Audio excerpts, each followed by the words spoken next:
Here's a breakdown of 10 countries where black travelers or residents have reported facing racial prejudice, based on personal accounts, travel reports, and sociological studies.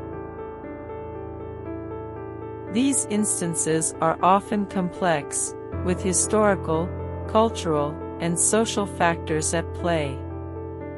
Here's a nuanced look at some countries or regions where black individuals may have reported unwelcoming experiences. Before you pack your bags to head to one of these countries, you should consider the information provided here. Also consult your embassy to find any specific updates. Number 1 is Russia. In Russia, black travelers and residents have reported racial slurs, stares, and in some cases, physical violence. Black people in Russia were invited into the country as equal comrades during Soviet times. Today, Afro-Russians experience harassment and casual racism that affect their standard of living. Of the 144 million people living in Russia, it is estimated that between 40,000 and 70,000 of them are black or of mixed African descent.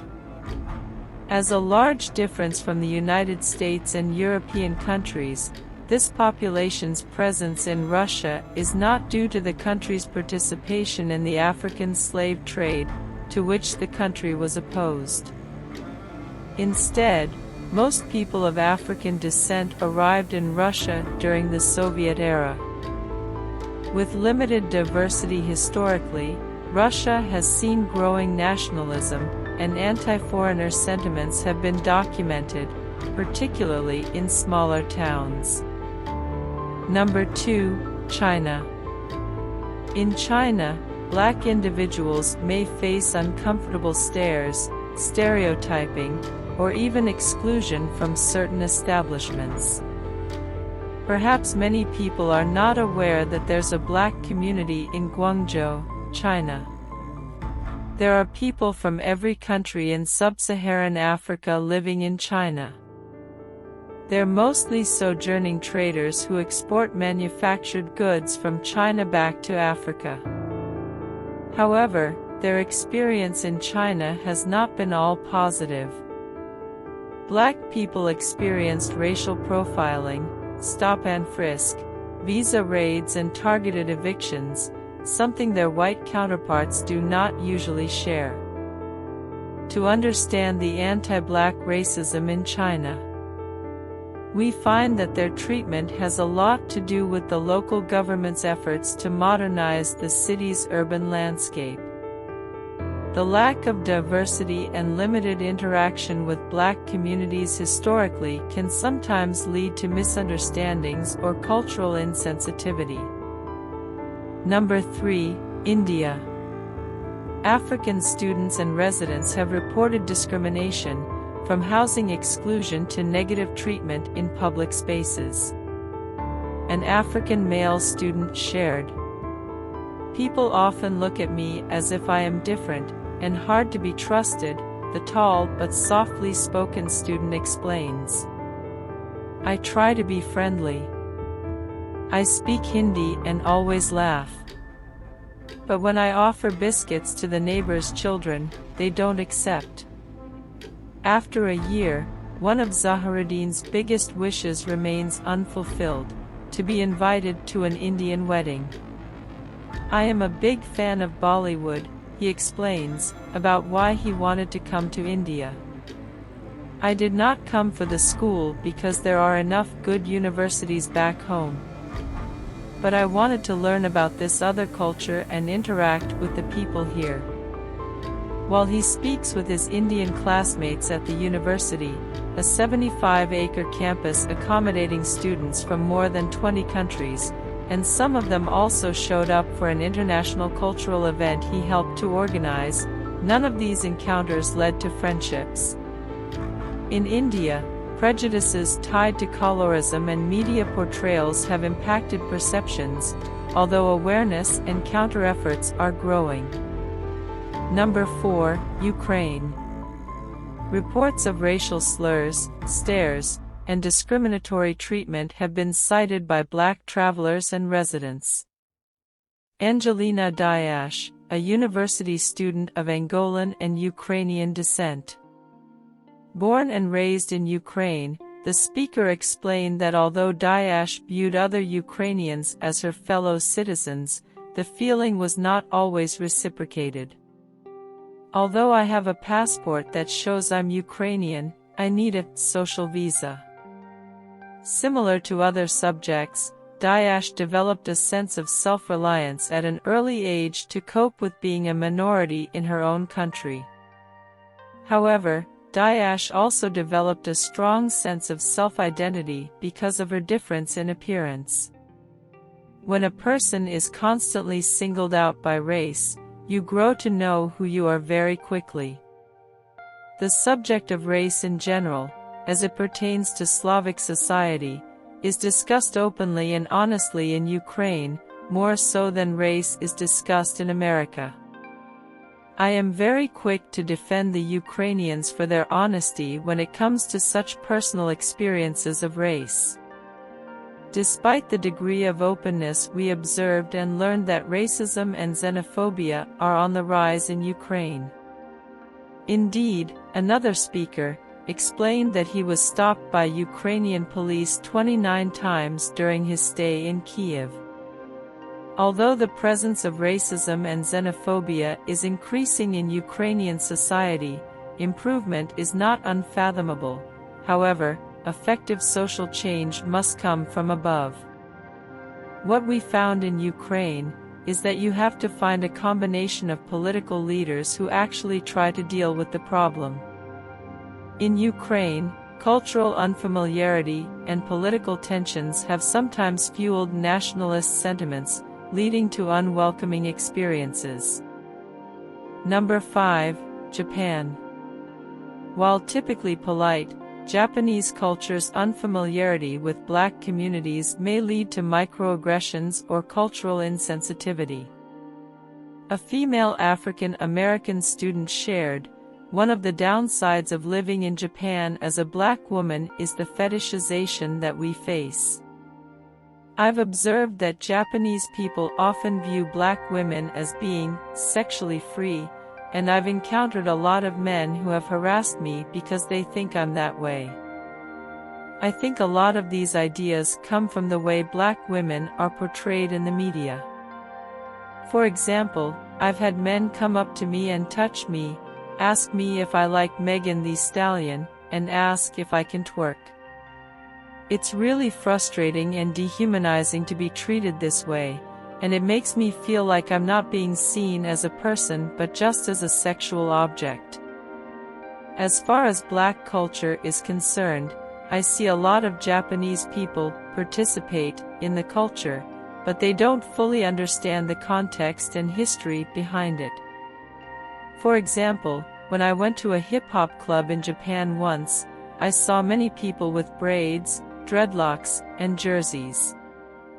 When they spoke English, they used a lot of slang and AAV, African American vernacular English. I've also encountered a few overt instances of racism. There's something called a gaijin seat, the foreigner seat, on the train, where nobody sits next to you. One time, I sat down next to a lady who got up and said, "You should die," before leaving the train. Japan's media and cultural narratives often feature minimal diversity, which can perpetuate stereotypes and a lack of awareness about race. Number 6. Saudi Arabia. Black residents, especially from African nations, have sometimes reported discrimination in employment and social settings. Despite the persistence of this negative portrayal of Black people and the perpetuation of racial stereotypes against them, there is almost no public debate about it within the wider Arab society. On the contrary, there is a popular outright denial that racist attitudes against Black people exist. Every darker-skinned person in the Middle East has been exposed to racial epithets and has been called different derogatory names. The most common racial slur is ABD, meaning slave or servant. This language of racism is an enduring legacy of the history of slavery in the region. That legacy, however, is still seen as a taboo subject, and when raised, Arabs often try to deflect it by talking about Bilal ibn Rabah, a black slave who Prophet Muhammad supposedly freed him, but didn't, and who became the first muezzin, the person who calls to prayer. This episode of Islamic history is brandished as proof of the existence of egalitarian and inclusive Islamic society in which there wasn't and isn't any discrimination based on race.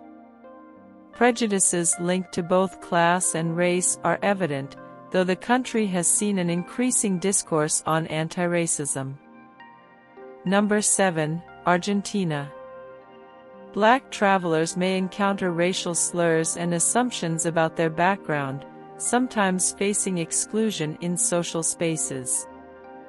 Argentina is considered the whitest country in South America, which is odd considering that, like Brazil, they were colonized and subjected to Spanish colonists' shipping of African slaves from the west coast of the African continent. Currently, Argentina's population of European ethnicity constituted 97% of the population. This is a disturbing figure taking into account that, by the late 1700s, nearly 50% of the population in the interior of the country was black, and between 30 and 40% of the population of Buenos Aires was black or mulatto. When asked about Afro-Argentines, most Argentinians believed that Argentina never took part in the slave trade or that the Afro-Argentines left Argentina naturally. Both theories are wrong. Argentina's demographic history has contributed to misconceptions about race, although awareness efforts are emerging. Number 8. Turkey. Black individuals may face uncomfortable questions, assumptions, or stereotyping, particularly in smaller towns. When you ask Turkish people, "Is there racism in Turkey?" most will answer, "No, not a bit of it. I am a Turkish person myself and have never ever seen or heard of it." But racism is everywhere, not only the kind of racism against Turkey's largest ethnic minority group, the Kurds, but against all other ethnic and religious minorities as well, especially if your skin color is darker than the majority of Turkish people's skin color. The media is full of stories, almost daily, on how black people, or Roma people, are subjected to racism in the streets of Istanbul, even by the members of the Turkish police force. Turkey's historical position between East and West has created diverse attitudes toward foreigners, which sometimes includes racial bias. Number 9. Italy. Some black travelers and immigrants have reported racist comments, exclusion, or even confrontations, especially in rural areas. Ariam Tekol, filmmaker, says black people in Italy regularly experience racist violence, police harassment and discrimination, and the rise of far-right anti-immigration parties has normalized racism. But, she adds, most Italians grow up with the attitude that racism is not that serious in their country. They always say it's ignorance or something else. They don't want to admit that there is racism in Italy. They always say America, or the UK is worse. In recent years, Italy, a country long known for its history of mass emigration, has become one of Europe's migrant hotspots.